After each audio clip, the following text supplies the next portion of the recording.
Selamat siang Pak Didi, Pak Tetet ya atas kehadirannya.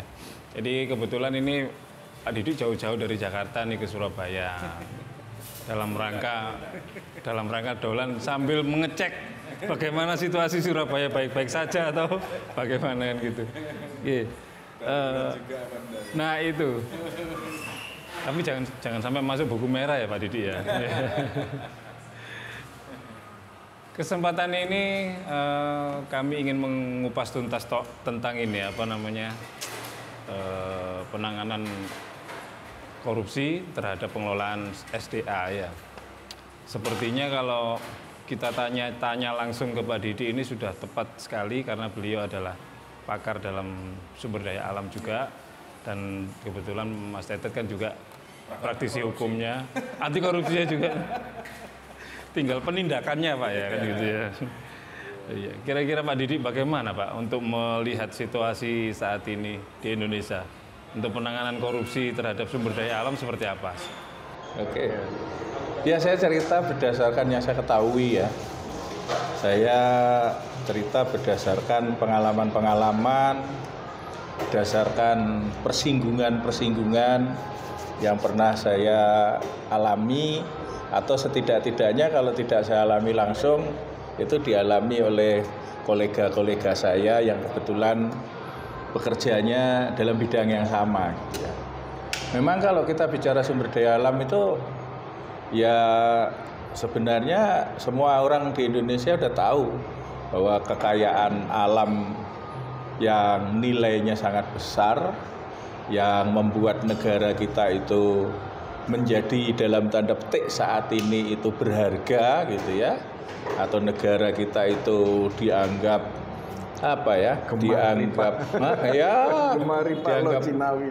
dianggap kuat gitu. Itu karena memang sumber daya gitu ya, khususnya sumber daya alam.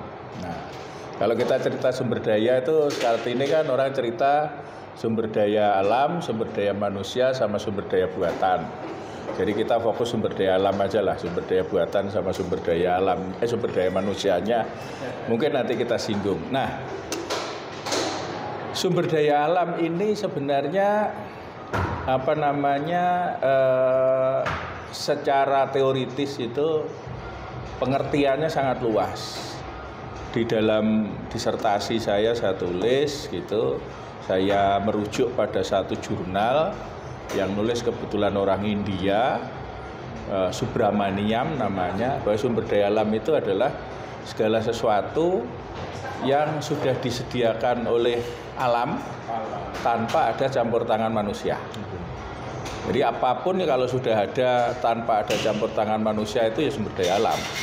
Makanya itu bisa berupa tanah, bisa berupa air, bisa berupa juga udara ya. Dan semua itu sekarang ada nilainya. Jangan dipikir udara itu nggak ada nilainya gitu ya. Udara itu ada nilainya. Di udara itu ada dua setidak-tidaknya. Satu adalah gasnya sendiri, di mana gas itu di alam bebas bisa ditangkap oksigennya. Oksigennya kalau sudah masuk tabung bisa dijual kan? Iya. Butuh oksigen semua. Itu kan udara gitu kan. Itu sumber daya. Yang kedua di udara juga itu ada yang tidak kasat mata ya. Lebih cepatnya di angkasa gitu ya. Nah, itu yang kita pakai ini. Frekuensi. Frekuensi ini juga sumber daya. Nah, kemudian kalau di tanah ya itu dibagi di permukaan tanah sama yang di bawah tanah. Yang di permukaan tanah ya tanah kita ini semua kan. Terus nanti mau dipakai, mau dijadikan tanahnya dijadikan perumahan atau dijadikan infrastruktur atau mau ditanami jadi hutan, jadi kebun. Nah, itu ada sumber daya tersendiri atau yang sudah tumbuh dari alam. Ya kan?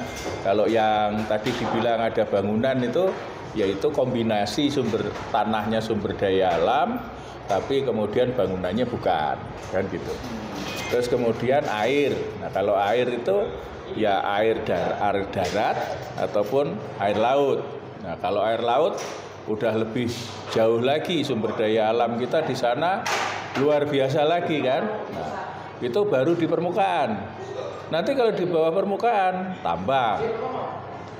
Tambang mulai dari tambang mineral-mineral yang ada di lapisan-lapisan atas sampai yang makin ke bawah di mana biasanya kalau di dalam sampai 3.000 meter ya. 1.000 di atas 1.000 sampai 3.000 sampai 5.000 meter di sana kita ketemu minyak dan gas bumi. Nah, jadi ini semua sumber daya alam. Nah, jadi sumber daya alam itu kalau kemudian dimanfaatkan, maka sistem tata kelola pemerintahan di Indonesia itu menganut barang siapa memanfaatkan sumber daya alam, maka dia dikenakan penerimaan negara bukan pajak, PNBP, terhadap pemanfaatan sumber daya alam. Apapun sumber daya alamnya. Sehingga kalau nanti Anda memakai frekuensi untuk radio maupun untuk HP, untuk apa itu nanti ada izin frekuensi, dan izin frekuensi itu harus bayar sejumlah PNBP tertentu. Nah, terus kemudian pemakaian tanah, pemakaian air, penangkapan ikan, terus kemudian nanti juga pengelolaan tambang, semuanya nanti muaranya pada PNBP. Nah, dari situlah kemudian namanya PNBP, penerimaan negara, itu kan bentuknya uang. Ya kan? Atau dapat dinilai dengan uang, gitu kan? Nah, ketika sudah dapat dinilai dengan uang, muncullah konsep di sini keuangan negara. Rumah besarnya keuangan negara. Nah, rumah besarnya PNBP adalah keuangan negara. Nah, keuangan negara ini apakah betul-betul Bisa. betul-betul disetorkan atau diterima oleh negara, atau ada yang mampir-mampir ke kantongnya siapa-siapa? Nah, Bocor-bocornya. Nah, bocor-bocor. Nah, disitulah itu satu sisi kita ngomong korupsi yang terkait dengan sumber daya alam itu korupsi dari hasil penerimaan negaranya. Tadi disebutkan bisa mampir, ini artinya ada kanal-kanal yang dikhususkan atau bagaimana? Nah, itulah yang harus kita lihat sebenarnya. Kan saya bicara rumah besarnya kerugian negara. Rumah besarnya adalah keuangan negara. Kalau keuangan negara ini tidak diterima sebagaimana mestinya, berarti ada kerugian negara. Nah, kerugian negara ini adalah bagian dari salah satu kriteria di dalam Undang-Undang Tindak Pidana Korupsi. Nah, sekarang kita lihat kerugian negara ini terjadinya seperti apa? Apakah dia itu memang karena tidak diatur, atau diatur tapi aturannya ngatur tanda petik, ya kan? Atur aja lah. Nah, itu kan beda. Ini diatur atau atur aja lah. Ya, itu kan dua hal yang berbeda. Nah, ini ketika kita ngomong atur aja lah atau bisa diatur, nah ini di situ ada motif. Ya, kalau kita bicara tindak pidana korupsi sebagai bagian dari tindak pidana itu kan pasti ada actus reus, ada mens rea-nya kan. Nah, ini asal mulanya di sana ada nggak niatan untuk mempermainkan atau mengatur-ngatur uang negara ini. Nah, itu dalam kaitan dengan PNBP. Nah, mungkin nanti akan ada kaitannya lagi. Kaitannya adalah sebelum kegiatan ini menjadi sesuatu sumber daya alam yang bisa dieksploitasi atau bisa diproduksi gitu ya. Semua sumber daya alam dimanfaatkan ini pasti ada persetujuan, izin, kontrak atau apapun juga. Di hulunya, ujungnya sini, tadi kan saya cerita hilirnya PNBP-nya. Nah, di hulunya sini itu juga harus dilihat pemberian izin, penunjukan kepada siapa yang akan mengelola dan lain sebagainya ini dilakukan secara transparan atau tidak, secara akuntabel atau tidak, ada proses-proses yang fraud atau tidak. Nah, kalau ini terjadi di sini, misalnya terjadi suap menyuap, terjadi permainan-permainan, ya, artinya yang dikasih konsesi, dikasih izin itu adalah konco-konco, saudara-saudara, anak putu mantu dan lain sebagainya, ya di sini juga menjadi potensi korupsi, ujung sini dan ujung sini. Satu lagi nanti setelah ini silahkan tanya Mas Tetet ya, jangan saya terus. Yang ketiga adalah selama proses operasinya berjalan. Selama proses operasi berjalan, semua kegiatan yang terkait dengan pemanfaatan sumber daya alam itu pasti ada proses pengadaan barang dan jasanya. Ya, betul sekali. Ya kan? Kalau misalnya kita mau ambil, gak usah jauh-jauh ngambil pasir aja. Pasir kan nggak mungkin diambil di daerah mana, Porong atau mana, saya nggak tahu Porong sekarang masih ada. Jawa Timur Lumajang. Nah, dari daerah Lumajang kalau pasirnya diambil, paling banyak yang pakai pasir mana? Surabaya kan? Ya berarti kan harus dibawa pakai kendaraan dari sana ke sini. Nah itu pengadaan kendaraannya yang ngangkut itu gimana? Terus kemudian ekskavatornya pengadaannya gimana? Nah itu kan menyangkut pengadaan, itu baru pengadaan itu misalnya pasir saja. Nanti kalau yang lebih kompleks lagi, kalau sumber daya alamnya diolah, gitu kan berarti dibangun suatu smelter ya. Nah smelter dibangun kan ada kontraktornya yang bangun. Nah, pengadaan kontraktornya bagaimana, ya kan? Lah kalau sudah pengadaan dan barang jasa, maka di situ nanti juga anatomi korupsinya itu ya mirip-mirip korupsi pengadaan barang jasa dalam bidang-bidang yang lain. Misalnya markup harga, kemudian permainan spesifikasi, ya kan?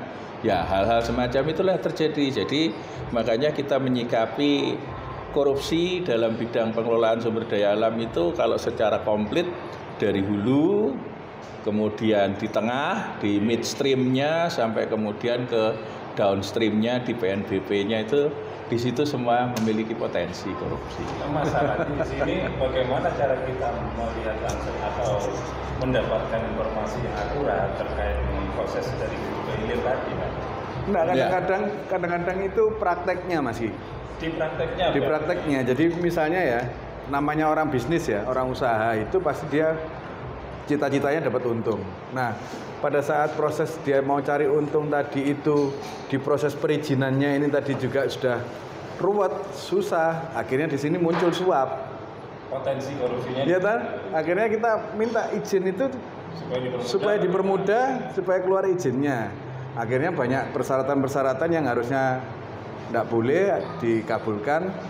Sudah, yang penting jalan. Terus nanti yang pas di pelaksanaan juga gitu. Barang ini harus lengkap izinnya, ternyata izinnya sudah izin keliru, izin bayar gitu kan. Di sini kan berarti sudah persoalan barang ini. Mau dijual juga akhirnya masalah. Datang polisi, datang apa, di sini proses penjualannya akhirnya nggak sah, ilegal. Udah kalau di sini sudah nggak sah, sudah ilegal, pajaknya pasti bobol kan gitu. Ujungnya pasti bermasalah juga. Gitu loh. Karena memang sudah dari awal sudah nggak tahu ketatnya itu karena di proses untuk jadi bahasa memperketat perizinan untuk melindungi sumber daya alam atau memperketat perizinan itu memang dalam rangka supaya dapat sogokan apa nggak tahu aku prosesnya seperti apa. Saya nambahin apa yang dikatakan oleh Mas Tetet, dari semua mau di hulu, di tengah sampai di akhir itu pasti semua urusan korupsi ini berkelindan dengan kekuasaan, dengan power. Ya, betul. Tidak ada korupsi atau tidak ada suap yang akan terjadi kalau orang yang disuap itu nggak punya power. Buat apa? Tanda tangannya kan nggak payu. Jadi kenapa dia harus disuap? Karena dengan suap akan bisa melancarkan kegiatannya itu di izinnya tadi. Sama juga nanti kalau di proses tender pengadaan, ya kalau nggak disuap nggak menang nanti, jangan-jangan. Di PNBP juga begitu, yang berani memain-mainkan Nilai, supaya ini iya. nggak disetor, supaya ini setorannya kecil aja, supaya ini ya yang punya power juga.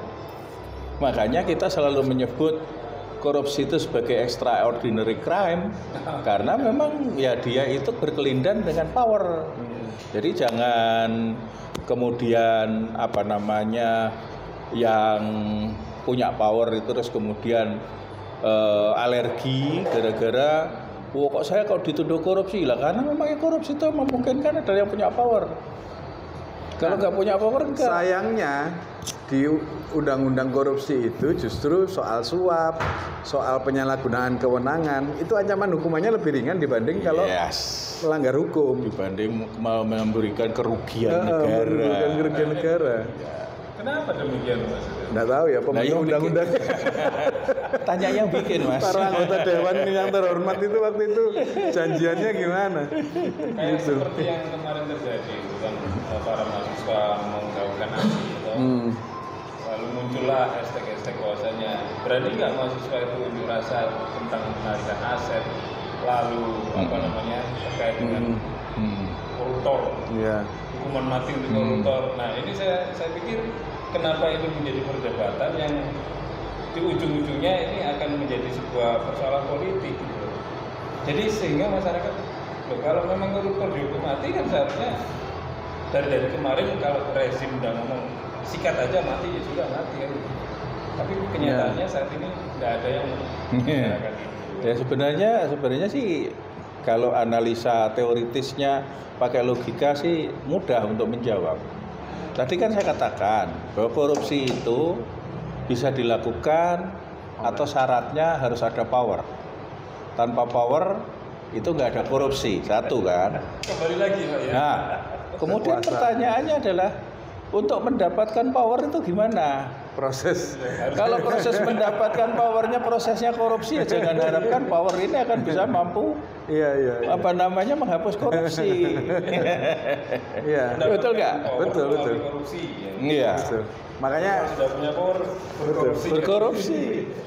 Ya itu kan.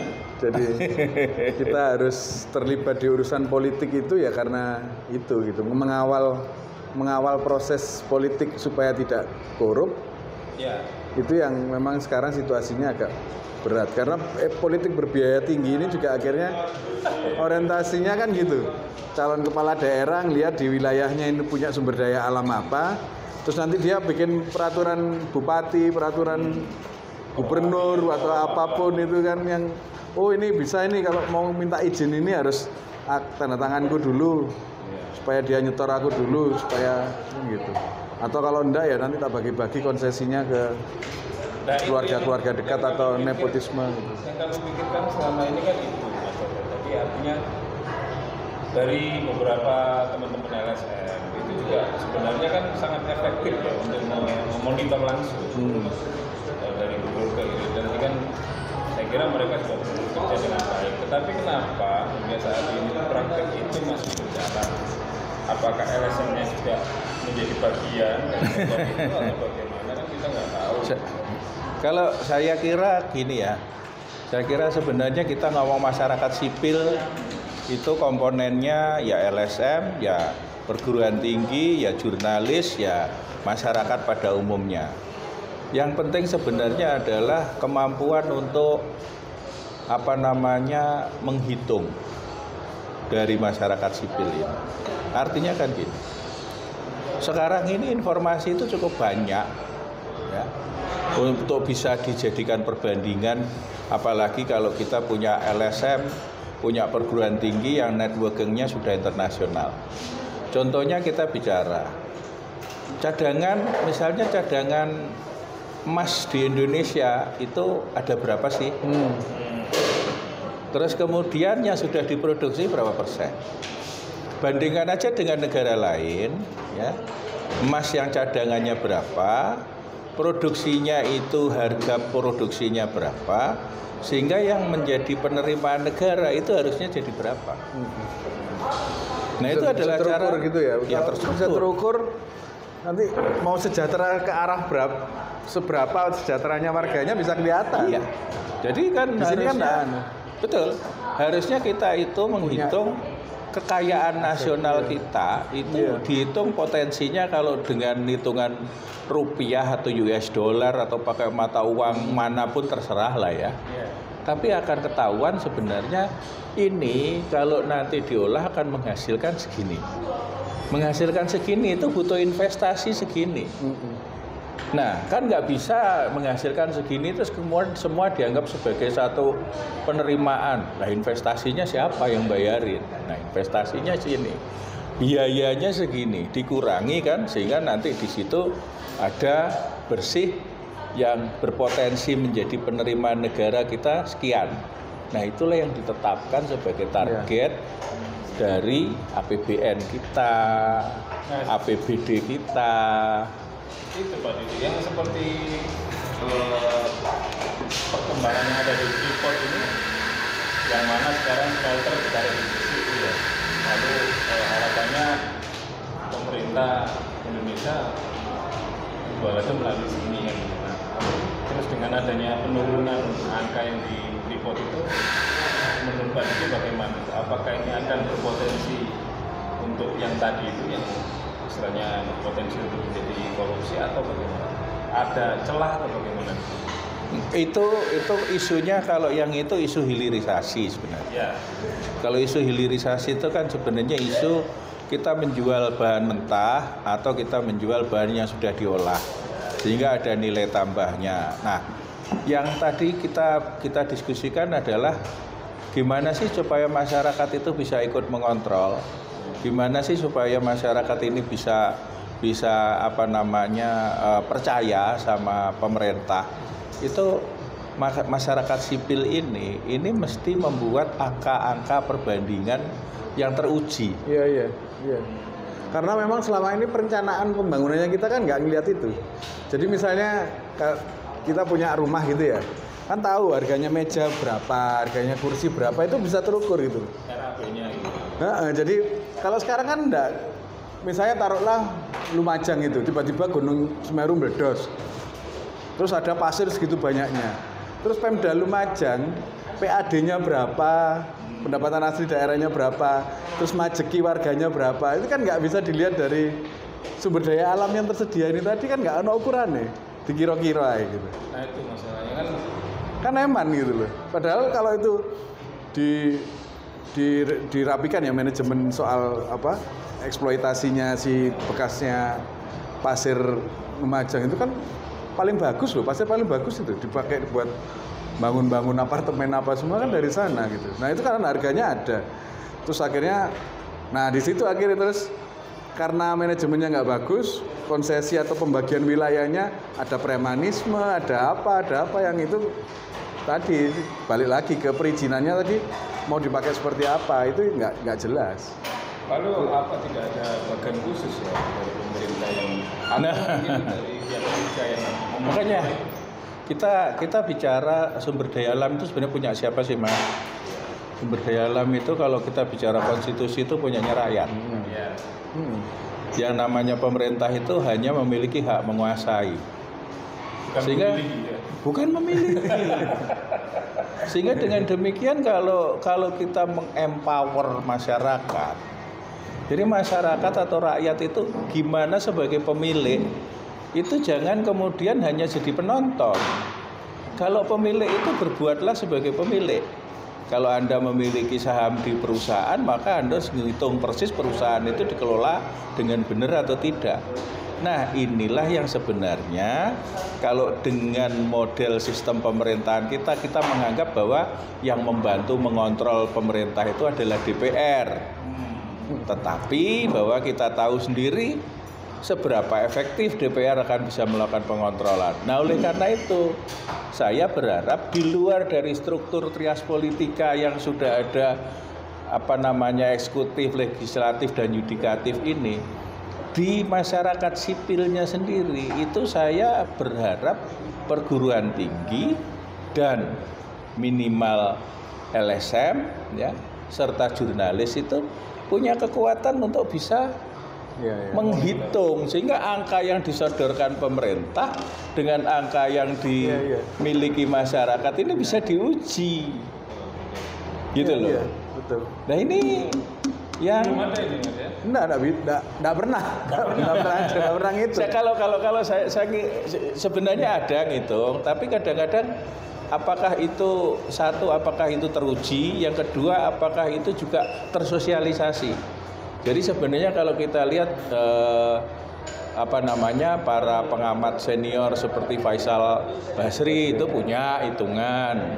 Nanti siapa lagi itu ada punya hitungan. Ya kan? Cuman apakah ini teruji satu, yang kedua apakah tersosialisasi.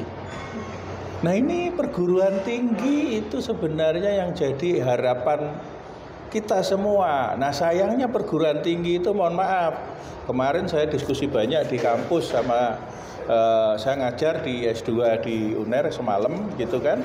Saya cerita sama dosen-dosen di sana. Saya bilang mestinya perguruan tinggi itu di set up memiliki jurusan yang kontekstual dengan daerah di mana dia didirikan. Yang kontekstual dengan di mana daerah itu didirikan. Kalau misalnya dia didirikan di Jawa Timur, di Surabaya, itu akan mencakup skopnya mana? Indonesia Timur atau Jawa Timur saja atau mana? Nah, kalau kita bicara Indonesia Timur itu fokusnya satu adalah sumber daya alam, ya, sumber daya alamnya itu lautnya luar biasa melimpah, tambangnya luar biasa melimpah, hutannya juga luar biasa melimpah. Nah, fakultasnya paling tidak 3 fakultas ini ada. Betul. Ya kan? Perikanan harus ada, ITS UNER itu harus punya. Ya, terus kemudian UNER ada perikanan ya? UNER kan sudah ada. Udah ada. Nah, syukurlah kalau udah ada. Tapi habis ini lautnya sudah diuruk. Reklamasi. Ikannya ikannya Surabaya lari kemana? Nah, seperti itu. Terus habis itu nanti sumber daya manusia. Sumber daya manusianya timur itu masih banyak ketinggalan. Ketinggalannya apa? Kesehatan, ya berarti kedokteran perlu banyak. Kemudian dari sisi pendidikan vokasinya ditingkatkan. Nah, inilah kalau perguruan tinggi itu bisa kontekstual dengan kebutuhan, maka nanti perguruan tinggi akan punya setiap tahun laporan hitung-hitungan potensi wilayahnya itu seberapa besar akan bisa memberikan penerimaan pada negara. Jadi kalau pemerintah menentukan ini proyeksi PNBP kita dari sumber daya alam bisa dikritisi oleh perguruan tinggi. Nah sebenarnya kalau kembali lagi tentang sumber daya alam, kita ngomong Surabaya sendiri Pak. Surabaya sendiri ini kalau sumber daya alamnya apa? Nah ini belum pernah kan kita gali. Masyarakatnya pun apatis seolah-olah. Selalu isunya misalnya PAD itu dari parkir, dari pajak hiburan, gitu-gitu itu. Padahal lautnya tadi itu mesin tadi ya. Kembali lagi Pak. Kalau dengan masalah tanah tadi, urusan tanah ini di Surabaya kan masih ada persoalan surat hijau. Nah, apakah ini juga termasuk bagian daripada hulu hilirnya persoalan daya alam? Jadi gini. Kita bicara sumber daya alam di Surabaya itu kita lihat dulu. Apakah sumber daya alam di Surabaya itu adalah sumber daya alam yang harus diekstrak ataukah sumber daya alam yang sifatnya strategis sesuai dengan letak geografis. Singapura itu nggak punya sumber daya alam. Tapi sumber daya alamnya adalah letak geografis dan geostrategisnya. Dari situ sehingga tanahnya Singapura 1 meter persegi dibandingkan dengan tanah di Papua 10 hektar ya mahalan tanah di Singapura. Itulah yang harusnya dipikirkan sebagai Surabaya. Nah Surabaya itu kalau ngomongin sumber daya alamnya itu ya geostrategis dan letaknya ini yang bisa dijadikan harganya tinggi gitu. Nah, persoalan surat hijau itu sebenarnya kita balik lagi. Surat hijau itu apakah ada di dalam Undang-Undang Pokok Agraria? Tanya beliau, nggak ada. Nggak ada. Ya, jadi yang namanya penguasaan oleh pemerintah daerah terhadap tanah-tanah itu yang boleh adalah penguasaan yang sifatnya hak pakai. Ya. Nah, kalau yang sifatnya hak pakai itu dipakai sepanjang diberikan haknya sepanjang masih dipakai. Lah sekarang apakah pemerintah Kota Surabaya itu sedang memakai tanah-tanah hijaunya itu? Iya, dia memang dari konsep agrarianya sudah enggak pas semuanya. Cuman karena dipaksakan, mereka merasa bahwa ini berdasarkan peraturan daerah, merasa bahwa akhirnya jadi aset pemerintah, milik pemerintah karena sudah masuk buku inventarisir barang milik daerah gitu loh. Jadi akhirnya ada ketakutan soal korupsi. Jadi kalau misalnya ini sudah masuk catatan buku barang milik daerah, terus tak keluarkan untuk dikasihkan ke rakyat, nanti aku dianggap merugikan negara karena ini masuk ke administrasi pencatatan barang milik daerah gitu. Nah, ketakutan itu yang akhirnya bulet. Kalau kita telusuri juga, pemerintah kota ini menganggap bahwasanya ini adalah aset pemerintah kota Surabaya. Lalu tinggalan Belanda kan ngomongnya kan, karena dulu Belanda itu punya pemerintah Gemeente itu punya aset tanah ini. Nah terus langsung dikonversi aja dijadiin inventarisir, berarti masuk Pemkot gitu. hasil rampasan perang atau gitu ya? Bukan. Nah, jadi memang Saya sejarahnya tidak mendalami, tapi sebenarnya kita simpel aja. Peraturan daerah yang tadi konon diterbitkan itu sudah pernah diuji materi belum? Diuji materi, ya itu makanya saya apa kekuatan legalitasnya Pemkot untuk mengelola ini? Lah kan apakah ada SK dari kementerian atau apa? ya Kementerian Keuangan itu tadi apa barang inventarisir daerah tadi. lah makanya Sistem informasi barang milik daerah. ya Ini mekanisme mengeluarkan dari simbadanya ini yang dia tidak punya. mekanismenya nggak punya, tapi sebenarnya masyarakat rakyat punya hak untuk bisa melakukan pengujian. Karena kalau perdanya ini dianggap sebagai bertentangan dengan undang-undang yang di atasnya, perdanya bisa dibatalkan. Kalau dasarnya perda, begitu perdanya dibatalkan, maka bisa alasan untuk menghapuskan aset yang dicatat oleh Menteri Keuangan. Iya. Nah, Kalau perdanya ini bertolak belakang dengan Perwali ataupun dengan aturan lain bagaimana? lah kan Perlu direvisi kembali perdanya? Perwali itu nggak boleh bertentangan dengan perda, karena perda lebih tinggi kedudukannya daripada Perwali. Nah, perda nggak boleh bertentangan dengan undang-undang di atasnya. Lah, ini udah pernah diuji belum? Belum sempat diuji, sudah diperbaiki di Perda 97, terus ada Perda terbaru, ada Perda lagi 2000. Minta pembatalan nggak? Kenapa? Minta pembatalan nggak? Nggak bisa. Kenapa nggak bisa? Waktu itu Maksudnya pembatalan di apanya itu? Lah kalau bertentangan dengan undang-undang kan dibatalkan. melewat karena ada executive review di Kemendagri mestinya atau di gubernur kan gitu. Ya jangan executive review, langsung judicial review di Mahkamah Agung. Sudah pernah nyoba, nggak berhasil di Mahkamah Agungnya itu. Oh nggak berhasil? Nggak berhasil. Nah itu yang saya nggak baca ya, nggak tahu ya. Dinyatakan karena sudah nggak berlaku karena sudah ada perda baru. Nah perda baru Nah, perda barunya kan di itu. Ya perda barunya yang di apa namanya diuji. Nah terus perda baru itu lolos karena kemudian judulnya sudah bukan seperti yang perda yang jadi landasan ini, tapi terus akhirnya berhenti di urusan administrasi. Yang Simbada itu. membingungkan kan itu masyarakat itu berpikir karena ini bukan pajak, lalu IPT. ya sebagai IPT, lalu kenapa kok ada sebagian yang bisa bersertifikat, lalu ada yang sebagian masih IPT? Jadi penguasaan negara atas tanah itu kalau kita bicara di Undang-Undang Agraria itu dalam rangka untuk kemudian pemerintah mengatur pemberian haknya. Jadi penguasaan negara terhadap tanah itu tidak dimaksudkan bahwa tanahnya dimiliki daripada oleh negara. Nah, inilah yang sebenarnya harus dijadikan batu ujian Jadi untuk melakukan akhirnya pengujian. Pemkot itu HPL. HPL. Iya. Terus rakyat boleh mohon dapat HGB di atas HPL. HGB di atas Perda yang baru itu gitu. Nah, sekarang Jadi punya sertifikat HGB di atas HPL. Nah, yang lucunya lagi Mas, ini saya minta petunjuknya. Ketika orang transaksi jual beli surat hijau, Sepengetahuan Pemkot. ya di notaris kan, itu bayar BPHTB. Kira-kira benar nggak? Iya. dia nggak boleh. Iya. Nggak bisa mestinya. Judulnya BPHTB kan kalau ada hak, ini kan haknya cuma. Ya.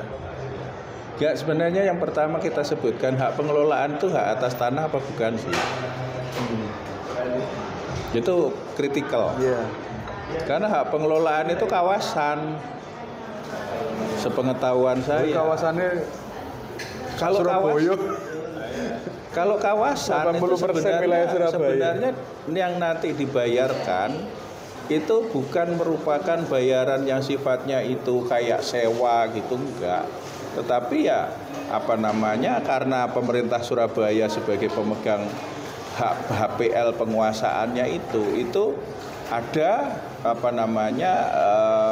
kewajiban-kewajiban yang dilakukan oleh pemerintah terhadap tanah-tanah itu, gitu kan. Nah, kemudian masyarakat yang berada di HPL itu tetap mendapatkan haknya masing-masing sesuai dengan yang bisa dimohonkan dan sesuai yang bisa diatur oleh hukum. Tetapi tidak berarti bahwa kepemilikan tanahnya itu menjadi kepemilikan Pemkot. Pemkot. Makanya sangat perlu ya, berarti masyarakat Ya itu itu. memperjuangkan haknya. Ya, kita contoh HPL itu adalah pelabuhan. Nah, kalau yang daerah Perak sana bisa Mas itu. Surabaya itu maksudnya juga begitu. Iya, upaya ngagel itu. Ya sebenarnya di mana saja karena sih, itu- cuman poin saya sebenarnya simpel. Kenapa kok tidak diuji saja dasar hukum tentang penguasaan tanah oleh Pemda ini terhadap Undang-Undang Pokok Agraria? BPN tidak ada cawe-cawe di sini Pak, karena kemarin saya mendapat informasi dari masyarakat. Sekarang urusannya langsung dengan Dinas Kominfo. Rujukannya. Kominfo? Itu makanya Kominfo. Iya. Jadi Kalau mau pingin tahu informasi, mungkin arahnya ke informasi bahwa dia masa ini nggak tahu yang memang aneh ini. Saya nggak ngerti, terus terang saya tidak paham urusan ini ya. Tetapi buat saya sebagai orang hukum yang belajar hukum itu simpel. Apakah peraturan ini itu bertentangan dengan peraturan yang ada di atasnya nggak sih? Nah, itu harus diuji. Iya. Kalau bertentangan ya sudah dibatalkan. Kalau sudah dibatalkan oleh pengadilan kan masih ada nanti upaya dari mereka untuk melakukan banding atau apa, itu silahkan saja. Tapi nggak tahu apakah judicial review di Mahkamah Agung masih bisa dilakukan upaya hukum lagi, gitu kan?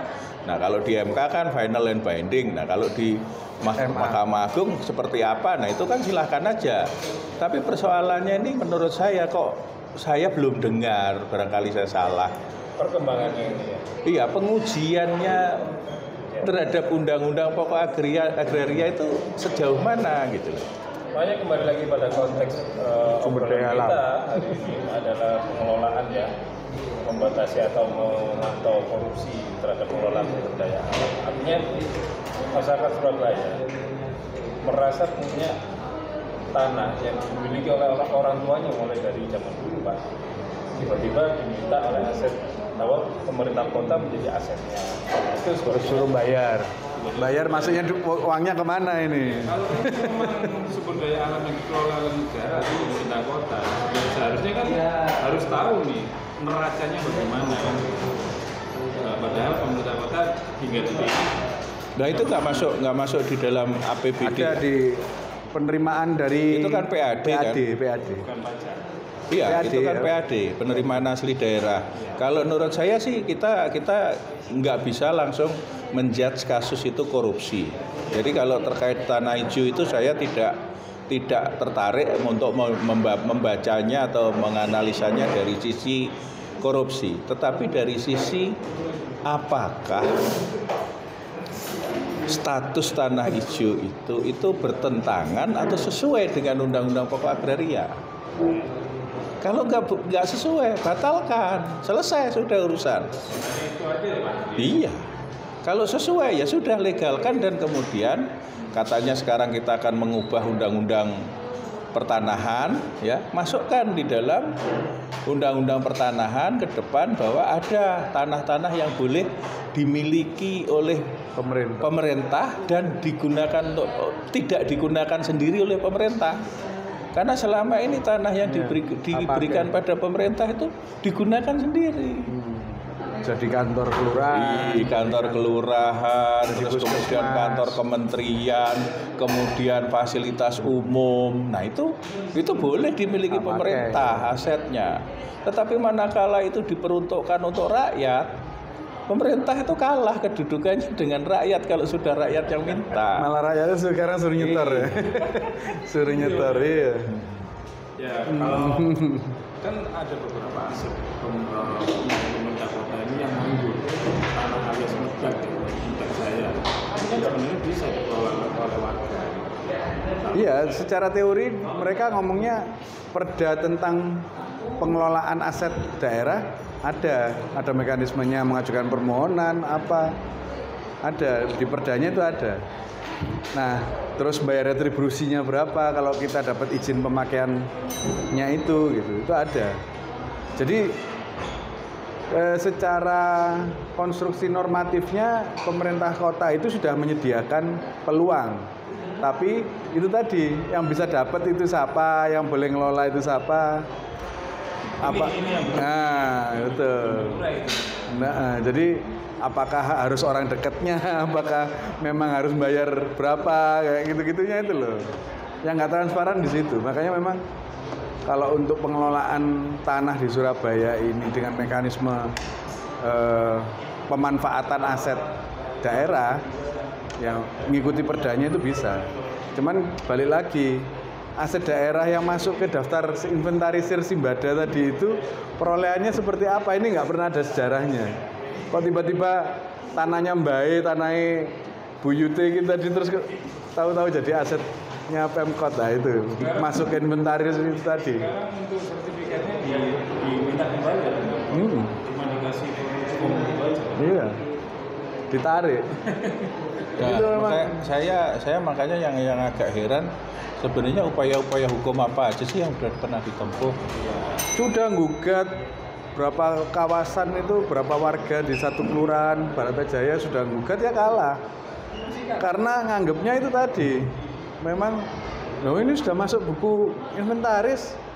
Nah, status buku inventaris sebagai bentuk kepemilikan ini loh yang masih perdebatan secara teori. Gugatnya ke siapa? Ke pengadilan. Pengadilan mana? Surabaya. Lah kenapa ke PN Surabaya? PN Surabaya, jadi Pemkot digugat sama warga. Iya, karena dia memasukkan ke Simbada tadi sistem informasi kan sekarang kita ngomong PT UN itu kan tidak hanya keputusan. Oh ya, itu dulu belum ada PT UN. Nah, undang-undang PT UN-nya belum ada yang baru. PT UN itu kan sekarang tidak berhenti pada keputusan KTUN saja, tetapi yang namanya asas-asas umum pemerintahan baik, melanggar asas-asas umum pemerintahan yang baik, termasuk melanggar undang-undang, itu bisa dibawa ke PT UN. Iya ini. Yang ini belum peluang ini. Lah, kenapa? Saya nggak baca ya, tapi buat saya aneh peluangnya, kalau sampai ke situ. Peluangnya gitu ada. Itu makanya saya bilang masyarakat sipil itu harus berkumpul, perguruan tinggi, asosiasi lawyernya, ahli-ahli pertanahan, ahli-ahli pemerintahan, kumpul semua. Sehingga itu kemudian kan sekarang dimungkinkan untuk membuat mekanisme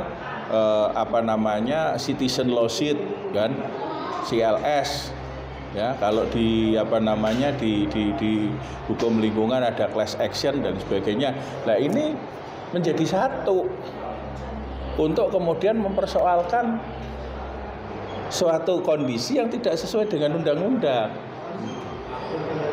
Iya, betul. Harus dicoba. Jadi mekanisme yang disediakan itu harus ditempuh untuk memastikan. Cuman ya kadang-kadang orang-orang itu kalau urusan sidang, urusan menggugat, itu pasti mereka nganggep bahwa hukum tumpul ke bawah, ke atas gitu loh. Tumpul jalannya salah. Hukumnya tumpul ke atas, selalu kita itu dikalahkan Pak, gitu bahasanya. Ya makanya saya tuh pengen tahu sebenarnya, nggak tahu kan aku juga dengar katanya dulu ada upaya begini-begini. Cuman persoalannya ya di kampus saja lah, misalnya kita mau diskusikan, coba diskusi dengan sampai detail. Jangan diskusi yang kulit-kulitnya saja, sampai detail. Datanya dilihat ya, seperti misalnya perorangan si A, si B, si C. Nah, itu turun-temurunnya itu paling ujungnya dari siapa? Ya kan? Mungkin dari kakeknya, buyutnya dan segala macam. Nah, itu dokumen yang pernah dimiliki dari zaman dulu. Kadang-kadang kelemahannya di situ. Kadang-kadang kelemahannya di situ, sementara pengadilannya itu formalis. Yang di sini faktual, dia menguasai tapi tidak punya dokumen, tidak bisa jadi bukti, akhirnya di NO tadi itu.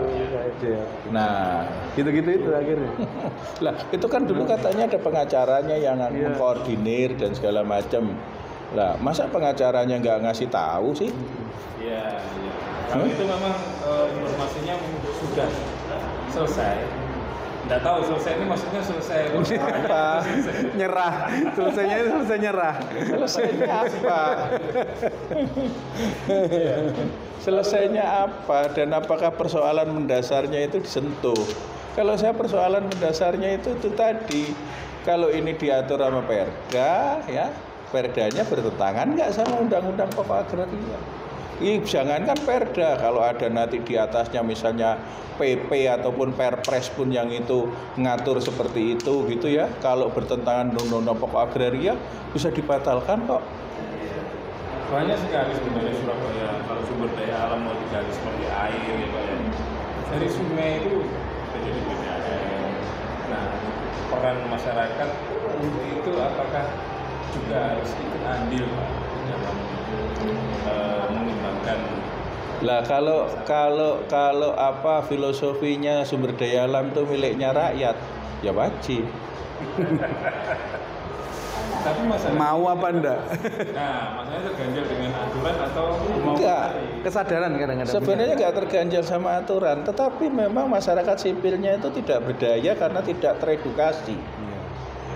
LSM tidak mengedukasi, kaum cerdik pandainya yang di kampus asik tidak asik sendiri. Loh iya loh, saya ngobrol begini kita belum tentu loh kita ke kampus terus kemudian orang-orang kampus itu sadar bahwa sumber daya alam itu di Surabaya ini perlu diselamatkan, itu nggak sadar.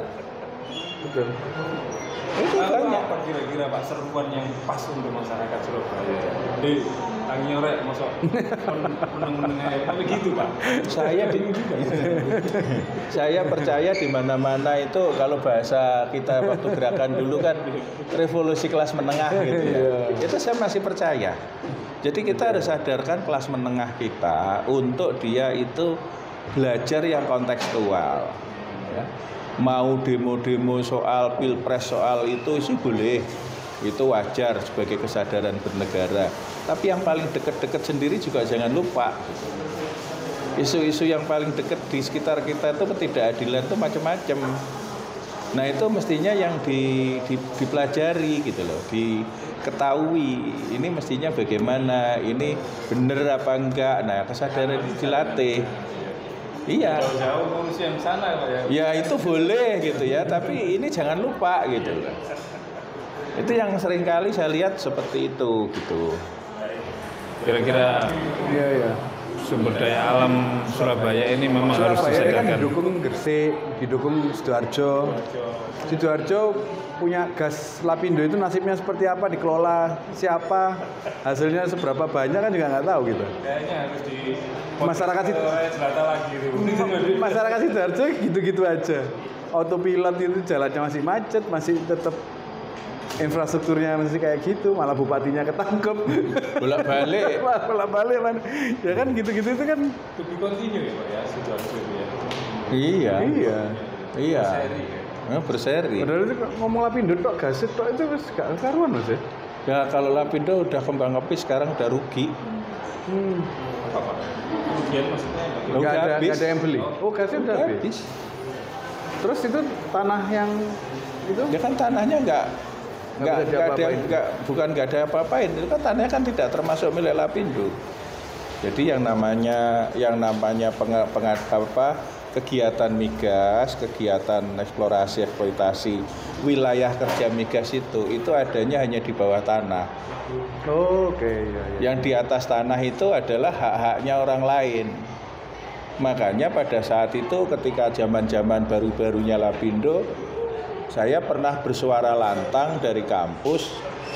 Saya sangat tidak setuju ketika pemerintah setelah ada kejadian itu bukan nalangin, malah pemerintah itu membebankan kepada Lapindonya. Itu salah. Oh, oke. Pemerintah harus tanggung jawab dulu terhadap rakyat. Urusan Lapindo itu adalah urusannya pemerintah dengan Lapindo. Lah ini enggak, pemerintahnya dihadapkan pada Lapindo. Rakyatnya di situ pada Lapindo. Minta ganti rugi ke Lapindo. Iya. Yang cerdik paling Lapindonya atau? Ya pemerintahnya yang bodoh. Lah mau ngomong apa lagi? Pemerintahnya yang bodoh. Jadi kan tugasnya beda-beda. Pemerintah tugasnya adalah memberikan izin tanda petik melalui kontrak kerjasama kepada Lapindo untuk melakukan pemboran untuk memproduksi minyak dan gas bumi milik negara loh ya. Satu. Sisi lain pemerintah punya kewajiban melindungi, mengatur, menjaga keamanan, ketertiban masyarakat. Iya. Ya, ketika ada ini analogi yang paling bodoh aja. Ketika ada maling, ya, terus kemudian masuk ke rumah orang, mencuri, ada polisi lewat, polisinya nangkep maling atau masyarakatnya disuruh nangkep maling? Ayo. Kayaknya sudah mulai gitu ya. Sudah mulai masyarakat suruh nangkep sendiri kan. Nah, harusnya selesaikan dulu, malingnya ditangkap sama polisi, ya kan? Terus kemudian barang yang dicuri oleh pemerintah dikembalikan kepada pemiliknya.